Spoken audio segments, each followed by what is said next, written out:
Hello good morning viewers. வாங்க இன்றைக்கி நம்ம எம்வி பிளாக்ஸ் ஆஃப் மலர்விழி சேனலில் பார்க்க போகிறது என்னென்னா சிறுதானிய இட்லிங்க. ஆமாம், இந்த சிறுதானிய இட்லியும் ஒரு கார சட்னிங்க. பூண்டு வெங்காயம் தக்காளி எல்லாம் போட்டு, சின்ன வெங்காயம் மெயினாக அதுதான் டேஸ்ட் நல்லா என்ஹான்ஸ் பண்ணி கொடுக்கும். அந்த சட்னிக்கும் இந்த இட்லிக்கும் அவ்வளோ சூப்பராக இருக்குங்க. இந்த சிறுதானிய இட்லி நான் எப்படி என்னென்ன பொருள் போட்டு எந்த அளவு போட்டு செஞ்சேன்னு பார்ப்போமா? வாங்க. அப்படியே பாருங்கள். ஒரு பாத்திரத்தை எடுத்து வச்சுக்கிட்டு அதில் ஒரு டம்ளர் குதிரைவாளிங்க. நீங்கள் எது கப்போ டம்ளரோ அழகா எது எடுக்கிறீங்களோ ஒரே இதில் மெஷர் பண்ணுங்கள் எல்லாத்தையுமே. ஒரு டம்ளர் குதிரைவாளி, ஒரு டம்ளர் சாமை, ஒரு டம்ளர் தெனை, ஒரு டம்ளர் வெள்ளை சோளம், ஒரு டம்ளர் அரிசி, மொத்தம் 5 டம்ளர் போட்டிருக்கேன் பாருங்கள். இப்போ இதில் நம்ம இந்த பொருளை மட்டும் 5 டம்ளர் போட்டிருக்கோம்.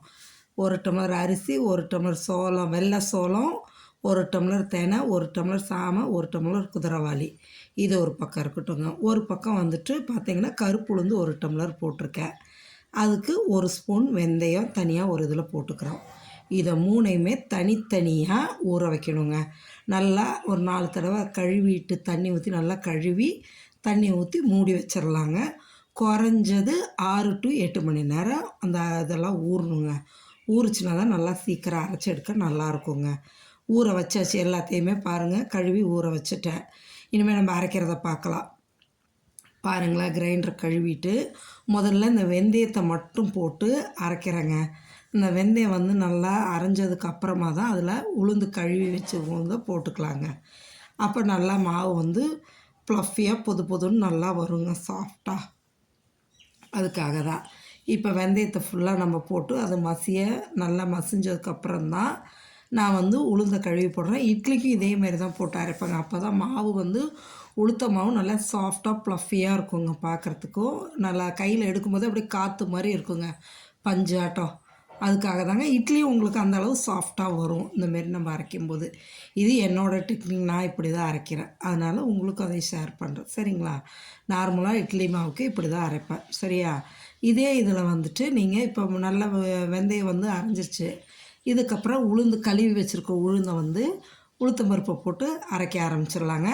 இந்த உளுத்தம்பருப்பை வந்து தண்ணியை ஊற்றி அரைக்கக்கூடாதுங்க. லேசாக அப்பப்போ தெளித்து அரைச்சாதான் இந்தமாரி வரும். நல்லா லேசாக தெளித்து அரைச்சி எடுத்துக்கணுங்க. நல்லா இந்தமாரி பந்தாட்டம் வரும்போது மாவு அள்ளி வச்சுட்டு அதுக்கப்புறமா சிறுதானியெல்லாம் ஊறுது பாருங்கள், அதை எடுத்து போட்டு அரைக்கலாங்க. உங்களுக்கு சிறுதானியம் அரைப்படுறது வந்து அரிசி அளவுக்கு டைம் எடுக்காதுங்க, சீக்கிரமாக அரைஞ்சிரும், சரிங்களா? அந்த பாருங்கள், வெள்ளை சோளம், தெனை, சாமை, குதிரைவாளி, அரிசி எல்லாம் ஊற வச்சது ஒன்றா போட்டு அரைக்கிறேன் பாருங்கள். இதை வந்து சீக்கிரமாக அரைஞ்சிடுங்க. நைஸ் ரவை பதத்துக்கு இருந்தால் போதுங்க, ரொம்ப குறன்னு இல்லை. இதை பாருங்கள், இந்த நைஸ் ரவை பதத்துக்கு இருந்தால் போதும். எடுத்து இதையும் உளுத்த மாவோடு போட்டு நல்லா உப்பு போட்டு கரைச்சி மூடி வச்சிடணுங்க. மூடி வச்சுட்டு ஓவர் நைட் ஃபெர்மெண்ட் ஆகணுங்க. ஃபெர்மெண்ட் ஆச்சுன்னா தான் நல்லா அந்த மாவு பொங்கி வரும். காலையில் இட்லி ஊற்றும் போது அவ்வளோ நல்லாயிருக்கும் பாருங்கள். இப்போ வந்து உப்பு போட்டு நான் கரைச்சி வச்சுட்டேங்க. இதை மூடி வச்சுருவோம். காலையில் நான் காமிக்கிறேன் உங்களுக்கு.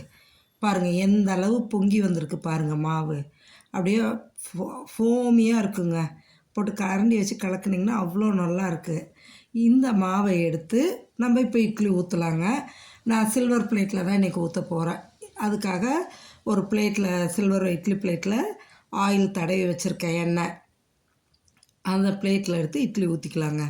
ஊற்றி ஒரு தட்டு மட்டும் தான் ஊற்றுறேன். ஏன்னா எங்கள் பாப்பா காலையில் கிளம்புறது, அது 7 மணிக்கே சாப்பிட்றது, அதுக்கு மட்டும்தான் நான் இப்போ ஊற்றுறேங்க.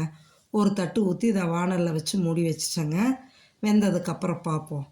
பாருங்களேன், ஒரு ஸ்பூனோட பேக் சைடு வச்சு அப்படியே இது லேசாக உங்களுக்காக காமிக்கிறது. வெந்துருச்சு, இருந்தாலும் உங்களுக்காக காமிக்கிறேங்க. பாருங்கள், அப்படியே டிப் பண்ணி உள்ளே குத்தி பார்க்கும்போது ஒட்டாமல் வருதா? இட்லி சூப்பராக வந்துருச்சுங்க. இதை வந்து இப்போ ஸ்பூன் வச்சு நம்ம இட்லி எடுத்துடுறோங்க. சூடாக எடுக்கும்போது லேசாக ஒட்டி தான் வருங்க, ஆறுனா தான் ஸ்மூத்தாக வரும். சூப்பரான சிறுதானிய இட்லி ரெடிங்க. இதுக்கு வெங்காயம் பூண்டு, சின்ன வெங்காயம் பூண்டு தக்காளி வச்சு அரைச்ச கார சட்னிங்க. எங்கள் பாப்பா லஞ்சுக்கு வந்து தயிர் சாதமும் உருளைக்கிழங்கு வறுவலும் செஞ்சு வச்சுருக்கேன். அவங்க இந்த இட்லி சாப்பிட்டுட்டு 4 இட்லி சாப்பிட மாட்டாங்க, 2 தான். நான் 4 எடுத்து வச்சு காமிச்சிருக்கேன், சரிங்களா? இதான் பாருங்கள், எல்லாம் ரெடி ஆகிடுச்சு. நீங்களும் இதேமாரி சிறுதானிய இட்லி செஞ்சு சாப்பிடுங்க. உடம்புக்கு அவ்வளோ நல்லதுங்க. மறக்காமல் நம்ம சேனலை சப்ஸ்கிரைப் பண்ணுங்கள். தேங்க்யூ.